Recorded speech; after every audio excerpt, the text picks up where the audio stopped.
Good day po sa iyo, Kuya Oka.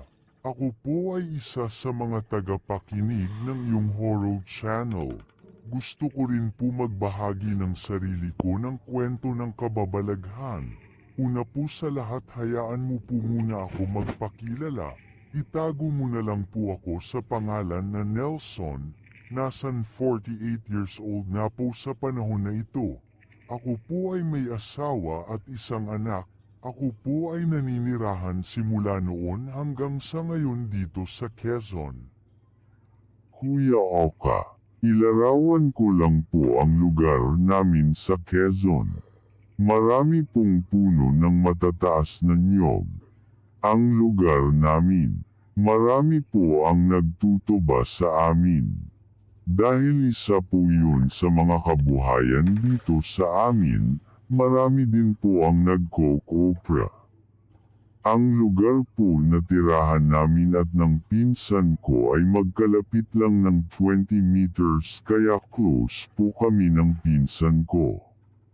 Noong mga bata pa kami ay palagi kaming magkasama sa paggala dito sa lugar namin. May malaking kapilya po malapit sa amin. Sinasabi ng mga nakakatanda na may mga pari daw na nagmumulto sa lugar namin. Particular sa simbahan. Mga kwento at haka-haka na akala namin ng pinsan ko ay hindi totoo. At inimbento lang para ipanakot sa amin ng mga kabataan. Sa edad po namin na halos magkapareho na 16 na taon na gulang ay madalas kami gumala kapag hapon at umaabot ng alas 8 at minsan ay alas 9 pa. Lalo na kapag uso ang gagamba. Naganap po ang katatakutan na naikwento ng pinsan ko isang linggo pagkagaling ko mula sa pagbisita ko sa ate ko na naninirahan sa Maynila.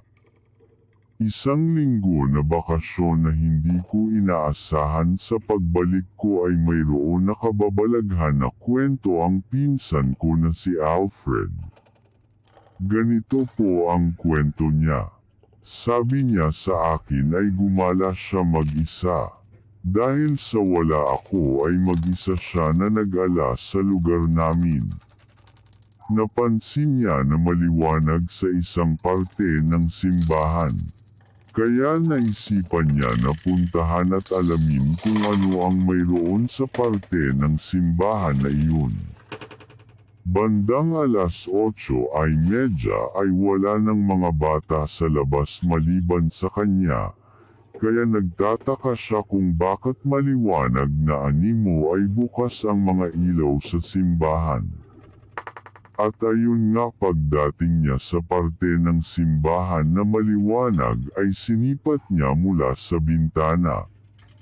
Doon ay nagimbal si Alfred sa nakita niya. May 3 pari na nakatayo na nakasuot ng lumang abito ng pari na parang sinauna nakasutan ng mga pari. Ang lubos na nagdulot ng takot sa pinsan ko ay nang nakita niya na walang ulo ang 3 pari na nakita niya. Dahan-dahan na humarap ito sa kanya. Hindi na nag-atubili si Alfred na tumakbo palayo sa takot sa mga nakita niya. Kwento niya pa hindi siya nakatulog ng 3 gabi dahil sa takot. Sabi niya pa sa akin, ay sakin niya lang daw kwento ang nakita at naranasan niya. Bilang babala na rin na iwasan na namin ang paggala sa hapon at sa gabi. At ayun nga Kuya Oka. Simula noon ay hindi na kami naggagagala. Hanggang ngayon ay nanganginig pero ng pinsan ko kapag naaalala niya ang nakita niya sa simbahan ng gabi na iyon. Pero hindi naman siya nawalan ng paniniwala sa Diyos.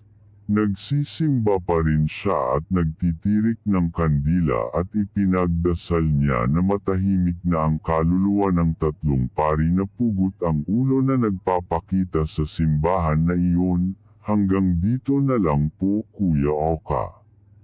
Sana po ay mapili mo ang kwento na ipinadala ko sa iyo. Kuya Oka, kamusta po? Ako po si Toto, isa sa mga viewers mo. Nagpadala po ako ng sariling kwento ng katatakutan at sana po ay pala rin ako na marinig ang sarili kong kwento sa horror channel mo.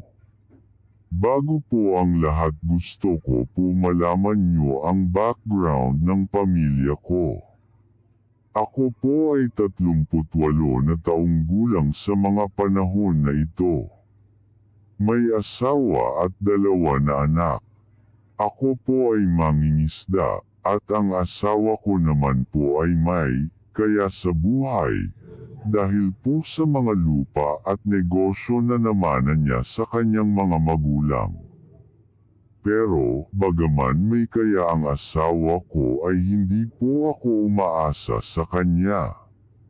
Sa halip 5 beses ako lumalaot sa isang linggo para po kumita at makapag-ipon ng pera para sa hinaharap ng mga anak ko, iikot po ang kwento sa taon ng 2010, bago lang po kami nagsasama ng asawa ko.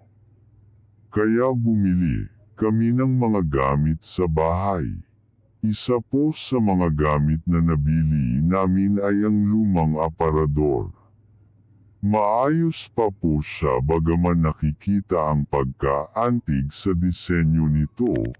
Mabili po namin ito sa bayan sa murang halaga. Dito na po nagsimula ang katatakutan sa loob ng bahay namin. Simula po nang nabili namin ang aparador ay palagi po kami ng misis ko na naginip ng iba't ibang mga tao. Minsan ay babae na maganda, minsan ay lalaki na mukhang Kastila, minsan naman po ay mga bata. Salaitan po kami ng misis ko sa karanasan na iyon.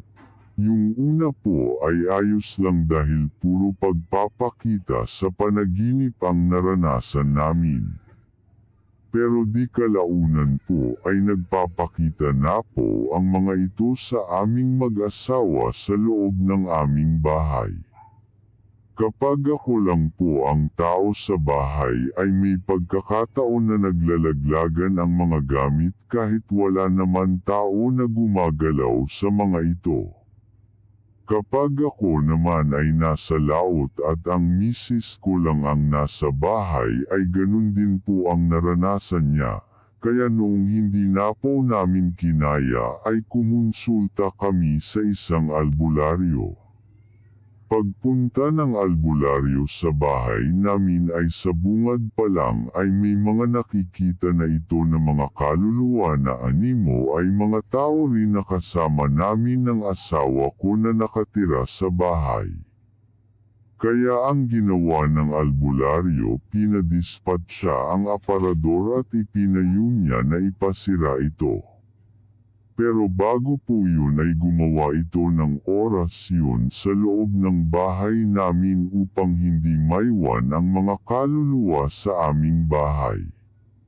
Dinasalan namin ang aparador at nagtirek ng kandila.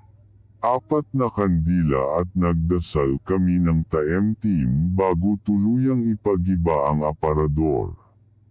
At pansin po namin na nawala nga ang lahat ng pagpaparamdam simula nang nawala ang aparador sa loob ng bahay namin ng asawa ko.